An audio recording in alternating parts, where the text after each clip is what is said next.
Seguimos nuestra charla con Nicolás Casanseu, conocido también como la cara de Malvinas. Ese mote, ¿te pesa? ¿Te ayuda? ¿Te perturbó tu carrera? Me supera, es demasiado honroso. Para mí la cara de Malvinas son los pilotos que diezmaron a la flota, los comandos, los combatientes, es demasiado. Pero cuando a mí me lo pusieron, que me lo puso un funcionario de Alfonsín, pensó que me estaba estigmatizando, al contrario, me estaba elevando por encima de lo que yo merezco. Para mí es un honor haber estado en Malvinas. Siempre tuve conciencia histórica del momento, sabía desde el primer día, primero que iba a haber guerra porque había leído bastante historia, y segundo que Malvinas, como iba avanzando, cuando yo me enteraba, por ejemplo, de cómo estábamos diezmando la flota, yo dije, esta es la segunda gesta después de la de los Andes, y así va a ser reconocida con el paso del tiempo, indefectiblemente, en vida mía o no, pero tarde o temprano. Y además tarde o temprano va a haber una explosión del tema Malvinas, va a haber malvinomanía en todo el país. Ojalá que los combatientes estén vivos para esa época. Sí, yo creo que más allá de haber participado, sos, coetáneo nuestro, pero vas a pasar a la historia, vas a ocupar un lugar en la historia, eso es algo indiscutible.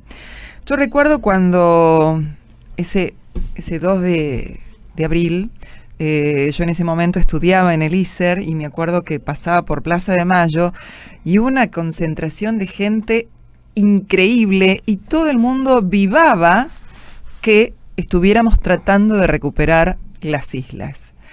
Me acuerdo de que llegué a casa y le comenté a mi mamá, le digo, mira, la gente está muy eufórica, contenta, pero no se dan cuenta también que se vio una guerra encima. O sea, se juntaban las dos cosas, la decisión de ir a recuperarlas y lo que significaba, a lo que nos estábamos enfrentando, porque nos estábamos enfrentando a una de las mayores potencias del mundo, porque no era solamente Gran Bretaña, era la OTAN, ¿sí?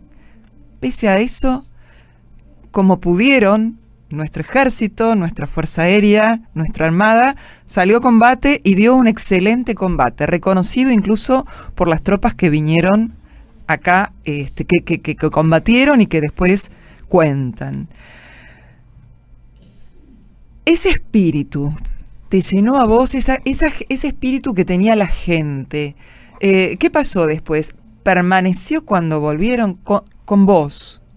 ¿Fuiste reconocido por el público que te escuchaba, que te veía? ¿Permanecía esa alegría o no? Mira, ¿te llegó algo de en lo eso? personal yo tuve una gran satisfacción porque con todo lo que se empezó a hablar mal de la guerra y particularmente de mi persona, yo saqué en el mismo 82 mi libro, Malvinas a Sangre y Fuego, y agotó 85.000 ejemplares. Quiere decir que yo la credibilidad la mantenía. Nadie le compra un libro a alguien en quien no cree. Pero a rasgos generales se manifestó una vez más nuestra característica quizás más desagradable, y que es el obsceno exitismo que tenemos. Como habíamos perdido la guerra, no ibas a encontrar ni con lupa a alguien que hubiera estado en alguna plaza del país vivando la recuperación. Exacto. Llegaba al extremo, hay una periodista Ferrari, en ese momento creo que estaba en Gente, que yo le dije, ante su frase de que todos estaban en contra, le digo, pero la Plaza de Mayo rebosaba, había no sé si 200 o 300.000 personas, y ella, una mujer inteligente, me contestó, bueno, esos eran los de los Falcon Verde. ¿Cuántos Falcon Verde que teníamos? O sea, la negación, abrirse cuando nos va mal, abrirse. Recordemos el Mundial del 86, que Bilardo va al Mundial denostado, vituperado, que era la peor porquería como director técnico, pero ganamos el Mundial y había una multitud en Ezeiza con un cartel que decía, perdón Bilardo. Ese exitismo se dio inmediatamente cuando fue derrotada la Argentina. En el Mundial del 78 también ganamos el Mundial y no podemos negar la cantidad de gente que salía a las calles a avivar.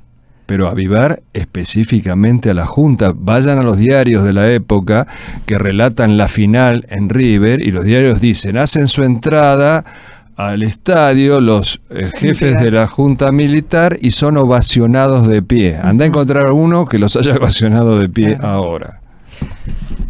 Uno reconoce, o sea, termina la guerra y hay un gran sentimiento de pena por las islas perdidas, hasta el momento. Pero por otro lado, hay un gran orgullo que no podemos, o sea, una cosa no puede tapar la otra.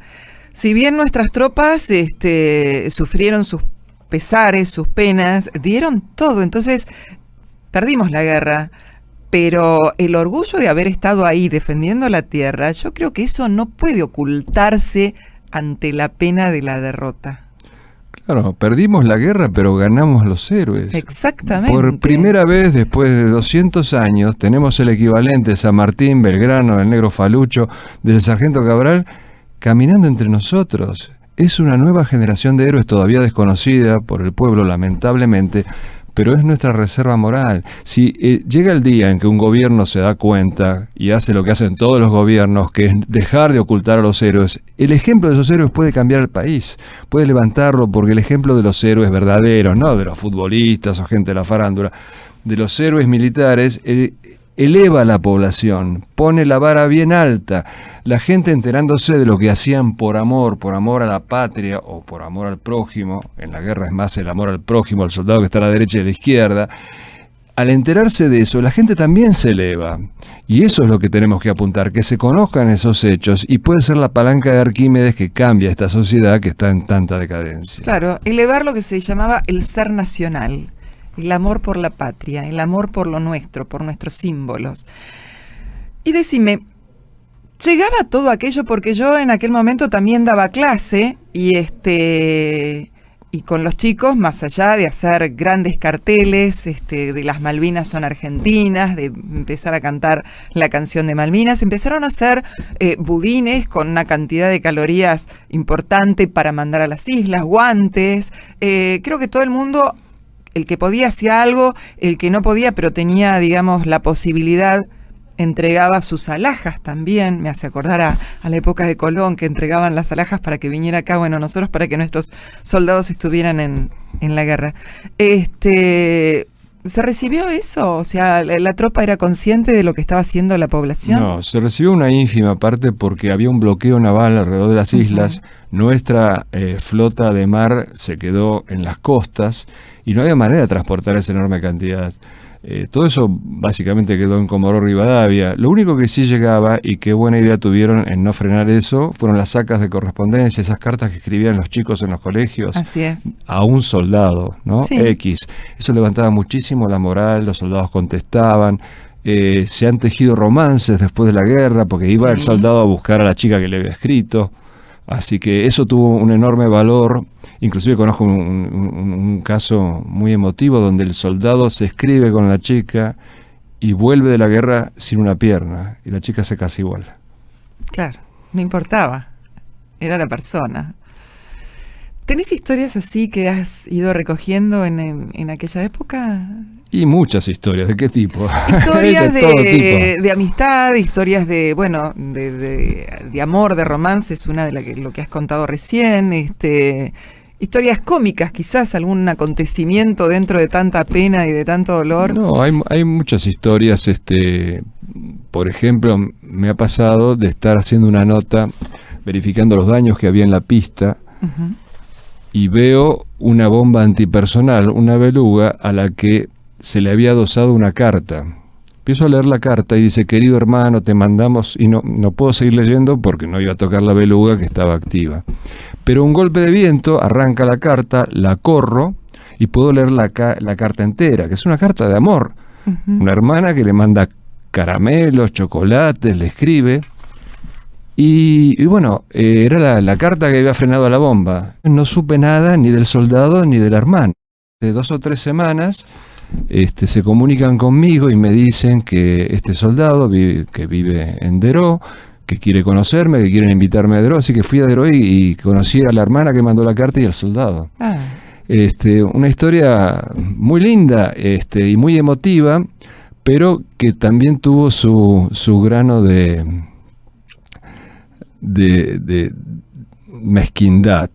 El pseudo historiador Piglia, Piña. Piglia es un escritor que ya murió. Felipe Piña, pseudo historiador, de repente sale a decir que lo de la carta y la bomba lo había armado mi producción. Felipe Piña es un tipo que hace refritos de la historia de Mitre y con eso se gana la vida, y es un tipo miserable que ha dicho que la guerra de Malvinas fue lanzada por asesinos. Ujú. Una de las tantas belugas esparcidas por este aeropuerto. Esta muy especial porque el viento ha hecho una jugarreta. Le ha adosado una carta fechada en Dairó. Dice domingo 18 de abril de 1982 y empieza con las palabras: querido hermano, te mando unas... Y no podemos seguir leyendo porque no podemos tocar la bomba que puede flotar en cualquier momento. De todas maneras pensamos que es todo un simbolismo, una carta de amor escrita a un hermano, frenando casi a una bomba.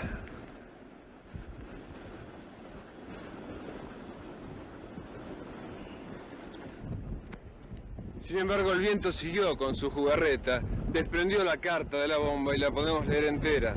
Dice: querido hermano, te mando unas golosinas y unas máquinas en la encomienda.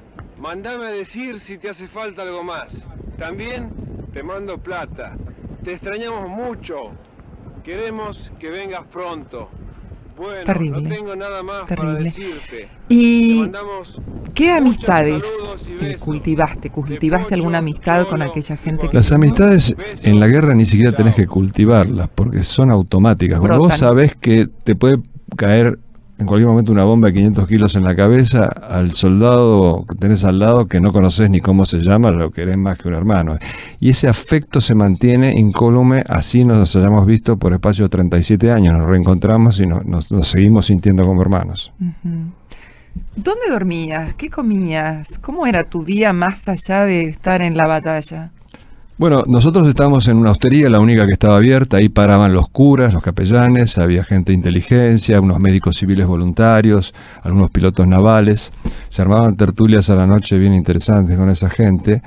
Y comíamos cordero, mañana, tarde y noche, lo único que más o menos había. Bueno, estaban las tiendas, los helpers, donde uno podía comprar otras cosas. Y justamente a los soldados les habían prohibido entrar a las tiendas de los helpers. Y los civiles sí podíamos hacerlo. Entonces los soldados te pedían cosas y me vi en la disyuntiva que tienen todos los periodistas que están en lugares de situación extrema. ¿Qué hago? ¿Mi trabajo o ayudo? Y bueno, yo no podía menos que ayudar porque había necesidad y ellos no podían hacerlo. Entonces muchas veces en mi bolsillo y otras, los soldados me daban la plata, les compraba cosas que iban desde comida hasta alguien me pedía una radio, otro me pedía una botella de whisky porque era su cumpleaños, o una cocinita para cocinarse algo, y así con bastante temor yo dejaba apostado a mi camarógrafo porque podía perdérmela si pasaba algo, y me pasaban las 2 horas que había en esa tienda comprándole cosas a los soldados. Y el resto del día era buscar las notas, que era muy difícil si estaba en la jurisdicción de ejército por este capitán, pero encontré la solución yéndome con mucha frecuencia a la base aérea, que era bombardeada 3 y 4 veces por día, y ahí tenía las imágenes que estaba buscando y además me dejaban circular con bastante libertad. Y a la noche hacer las comunicaciones con el continente, mandar el material, que era una de las cosas más peligrosas de hacer porque todos los soldados estaban con el dedo en el gatillo, había mucho nerviosismo, se armaban unos tiroteos impresionantes, aún antes de que llegaran los ingleses, y había que ir caminando en esa oscuridad, hablando en lunfardo, a los gritos, o cantando tangos para que no te vayan a coser a balazos los propios.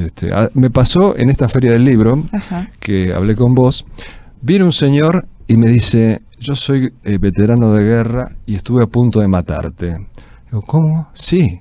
¿Cómo fue eso? Estábamos en Darwin, al lado de la escuelita, Uvilla de apellido, y vemos venir un helicóptero y todos nos preparamos para voltearlo. Yo tenía el Fallen automático y le decía a mi cabo: déjeme tirar. El cabo decía: espere, déjeme tirar, no, espere, y finalmente eran ustedes que venían en el helicóptero.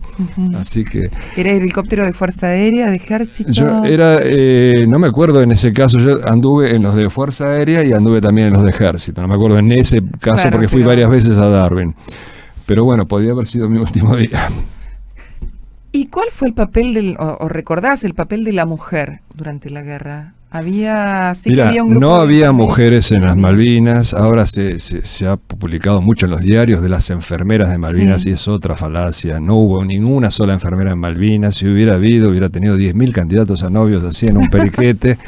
No, no hubo. Esas enfermeras a las que se menciona estaban en Comodoro Rivadavia.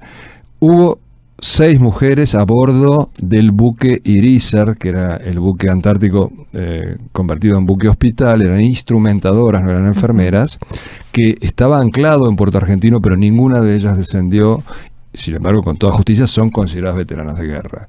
Y las mujeres Kelpers nos odiaban, algunas eran muy feas. Hubo un par de casos en que nuestros muchachitos ganaron, pero un par de casos. En uno de ellos fue denunciado por el padre, creo que era un subteniente, pero no por haber tenido relaciones, sino porque decía, si hay descendencia se van a tener que hacer cargo. Y entonces lo agarraron y lo fletaron al continente enseguida al subteniente. Pero los soldados se quejaban, decían, en las películas de guerra están los muchachitos, pero también están las muchachitas. Acá no hay muchachitas, esto es una guerra, pero faltan las muchachitas.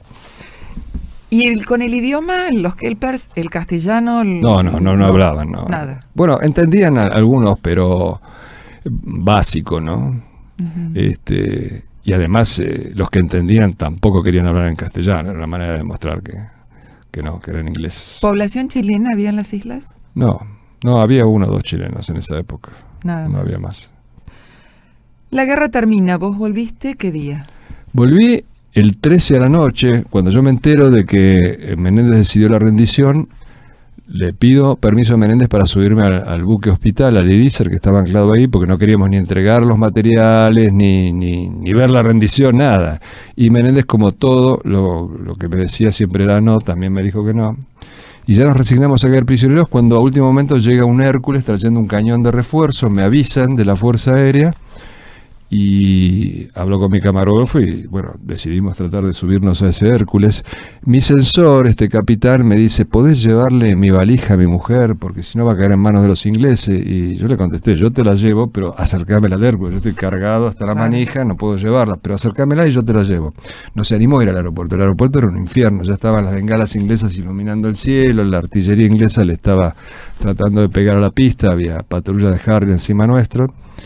Nos subimos al Hércules y de repente, antes de que saliera alerta roja, todos afuera salimos despedidos por la escotilla de los paracaidistas. Algunos se quebraron. Tuvimos un par de horas entre las rocas hasta que el capitán Borcher dijo, bueno, yo me voy sí o sí. Y ya de un centenar que hemos subido, nos subimos unos 60, 40 o algo así, prefirieron caer prisioneros. El Hércules, en vez de elevarse, se bajó, se pegó al mar. Y volamos 2 horas oscuras, la primera media hora hasta que salimos de peligro. Imagínate, nos rezamos todos los Padres Nuestros que caben en ese tiempo. Y cuando nos dijeron después que nos habían tirado un misil, evidentemente no le pegaron. Y cuando se prenden las luces había vómitos en el suelo de la tensión nerviosa vivida. Al lado mío había un suboficial Ponce, creo que era, y lo veo con la 9 milímetros en la mano y le digo, macho, ¿a quién quiere matar? ¿Qué te pasa? No, es que si entraba un misilazo no quiero morir ahogado, yo me pego un tiro primero. Y mi camarógrafo me dice, ¿sabes que durante el vuelo me desmayé? Y poco después, cuando él se enferma y le hacen todo un estudio, le descubren un microinfarto, porque fue un vuelo para el infarto. Claro. Marcamos en el ¿Qué último sentiste vos? Hércules que salió de la isla en medio de las bengalas que los ingleses tiraban para iluminar el aeropuerto para poder darle con más precisión a ese Hércules en el cual nos íbamos. El último Hércules, y esto tiene, sin ninguna duda, un simbolismo que habla por sí mismo, porque refleja la peligrosidad del trabajo que han llevado a cabo ustedes. Yo no hablaría del mío o del de Alfredo, aunque por supuesto está implícito, porque hay gente que realmente ha superado todos los riesgos imaginables. Por ejemplo, los pilotos de los Hércules, que fueron el nexo entre el continente y la isla durante todos estos 52 días que estuvimos aquí, y más también, que llevaron oxígeno permanentemente a las islas en forma de víveres, en forma de armas, en forma de refuerzos, y que sacaron heridos y que lo hicieron jugándose de una manera absolutamente extraordinaria. Un Hércules, para poder evitar que los Harriers lo pudieran atacar, volaba prácticamente con su panza rozando el agua. Había que lavar a los Hércules del agua salada que se incrustaba en esos aparatos, totalmente desarmados, totalmente imposibilitados de repeler un ataque.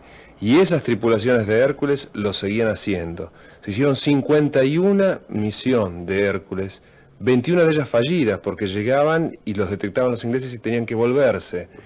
30 cumplieron con su cometido. Y lo curioso es que la tripulación que nos sacó, que nos rescató a nosotros de las Malvinas, horas antes de que todo terminara, esa tripulación era muy bien conocida por Alfredo Lamela. Yo me enteré de un pequeño detalle fuera de cámaras, pero quiero que lo cuentes con lujo, con minuciosidad, porque vale la pena. ¿Conocías a ese piloto? Claro, perfectamente. Tanto es así que incluso la sorpresa fue muy grande. Estábamos sentados en el avión, en el piso, éramos muchos. Entonces siento que llaman, a ver Lamela, que venga para acá urgente. Así, en tono autoritario. Entonces, bueno, yo me acerqué y no lo veía bien. Entonces me dice, ¿no me conoces a mí? No, lo lamento mucho. Dice, vos siempre tengo que estar sacando de los líos. Es el mismo piloto que me llevó a Nicaragua y que nos trajo felizmente con José Gómez Fuente en aquella cosa maravillosa que hizo Argentina cuando fue a buscar los refugiados, la gente que huía de Nicaragua. ¿Qué sentiste vos en el momento en que te fuiste? ¿Liberación, temor por lo que esas horas de vuelo hasta llegar al continente significaban? Yo lo que sentí es depresión por la rendición. La verdad que era muy lamentable que eso hubiera ocurrido, muy doloroso. Yo creo que todos los que estuvimos allí, lo que más nos pesó fue la rendición. Y llegaste a Buenos Aires, te enfrentaste con las autoridades del canal. ¿Y cómo fue tu vida a partir de eso? No, yo llegué a Buenos Aires y empezó la desmalvinización, porque al día siguiente de la caída de Puerto Argentino empezó la desmalvinización que la lanzó el propio gobierno militar. El nuevo hombre fuerte del ejército, un general Cristino Nicolaides, decretó Malvinas no existió. Por eso escondieron a los soldados, los mandaron a sus casas entre gallos y medianoches. Y bueno, de alguna manera me escondieron a mí, aunque era más difícil, pero por ejemplo me prohibieron que yo entrevistara a los soldados que volvían de la guerra, me sacaron del noticiero, me hicieron una operación de calumnia, como sabían que estaba escribiendo un libro y no sabía qué iba a poner, por las dudas me querían descalificar. Y después la desmalvinización con Altibajos siguió hasta el día de hoy. Fue muy intensa con el gobierno de Alfonsín, por razones además personales, porque Alfonsín en lo personal odiaba a Galtieri, habían sido los dos cadetes del Liceo Militar y llevaba una tirria de esa época. Y esta desmalvinización, que no es otra cosa que una forma de censura, sigue hasta el día de hoy. Está prohibido hablar de los héroes, se habla solamente de las miserias de la guerra, y no está mal que se hable, pero ¿y lo otro? Escondido. ¿Y seguiste tu vida? ¿Cómo? Bueno, al principio con mucha dificultad porque era muy difícil conseguir trabajo. Cuando a vos te prohíben, de repente decís, ¿qué pasa con el teléfono? ¿No funciona? No suena. Está no, apagado. ¿está roto? No está roto, no te llama nadie.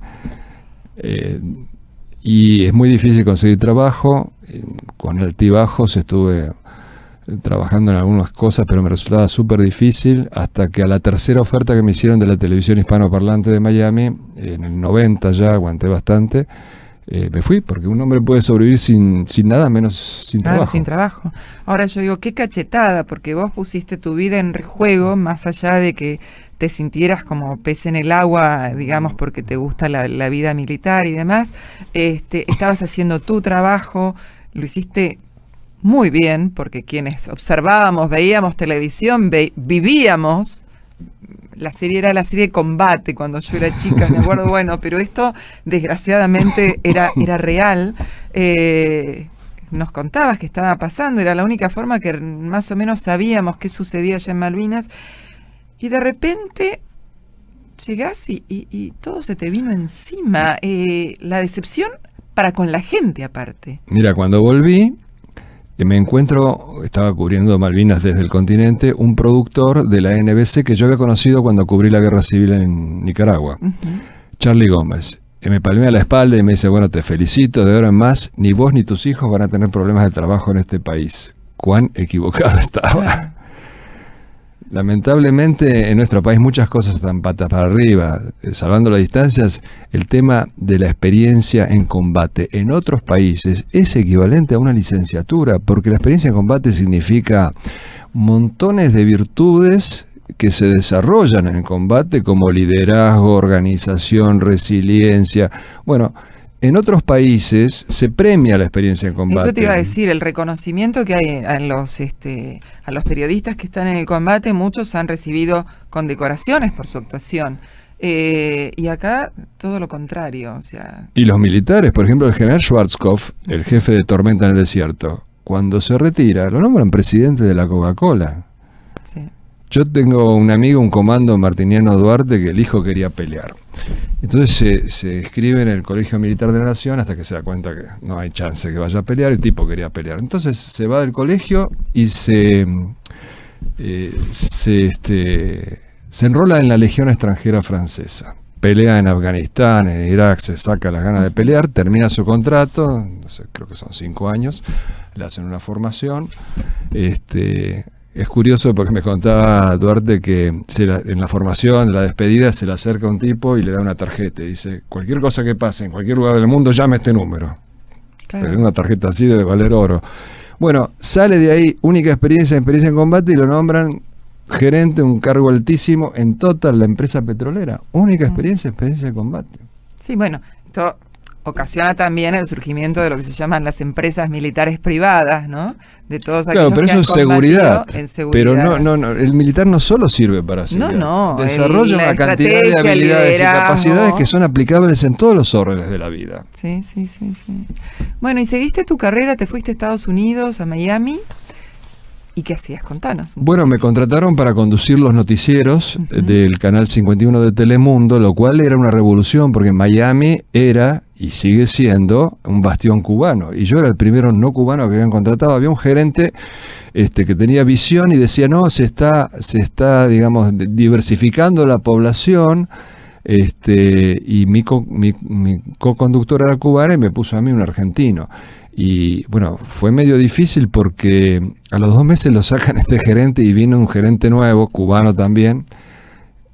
Pasa un tiempo y me invita a almorzar y dice, oye chico, yo pensaba despedirte, pero veo que todavía tienes buena aceptación, así que te voy a dejar. Porque los cubanos son muy nacionalistas y en el exilio el nacionalismo se potencia.